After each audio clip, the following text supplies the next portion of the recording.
Programang ito ay rated SPG. Striktong patnubay at gabay ng magulang ang kailangan. Maaaring may masiselang tema, lengguwahe, karahasan, sexual, horror o droga na hindi angkop sa mga bata.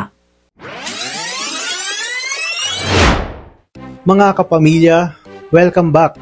At narito ang mga dapat nating abangan sa FPJ's Batang Quiapo.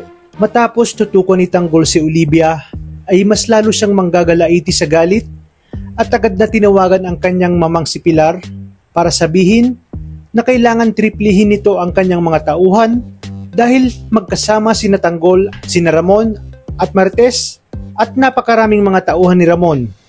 Kinakailangan umanong maubos lahat sila nang sa gayon umano sa kanya na mapunta lahat ng mana ng mga Montenegro. Sa madaling salita, mawawalan siya ng kaagaw sa mana sa oras na mapatay ang magpapamilya. Kaya naman paghahandaan ito ni Pilar at hindi nga magtatagumpay sina Tanggol at nalagay pa nga sa alanganin ang kanilang buhay. Nagsimula nang magtaka si Gustavo kaya sinundan niya ang kanyang mga tauhan dahil nakakapagtaka umano na wala naman siyang inutos sa mga ito. Kinutuban na siya na may ginagawang iba si Pilar na hindi niya alam. Buti na lamang ay alisto siya kaya naagapan niya si Tanggol bago tuluyang patayin ni Pilar.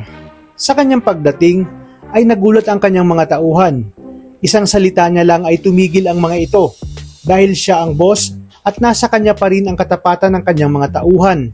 Agad niya ngang pinakalagan si Tinding at si Pilar ngayon ang kanyang pinagapos. Aniya, gagawin niya kay Pilar ang lahat ng dinanas ni Tinding at ng kanyang apong si Tanggol. Kaya naman, mababaliktad na ang lahat. Matapos niyang hinatid si Tanggol sa ospital ay binalikan niya si Pilar kasama si Tinding. Sa sobrang galit ay nagawa ni Tinding na pagsasampalin si Pilar sa kaliwat kanan hanggang sa mamaga ang mukha nito.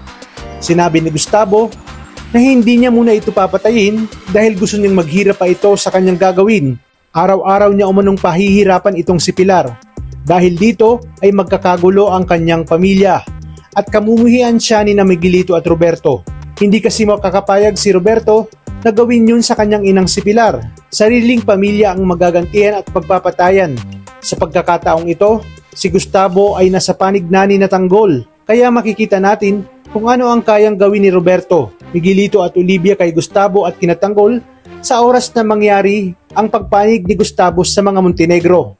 Kaya naman tutok lang mga kapamilya dahil napakarami pa nating dapat abangan.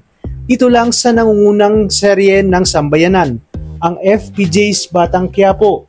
Maraming salamat sa inyong panonood at pagpalain tayong lahat, kapamilya.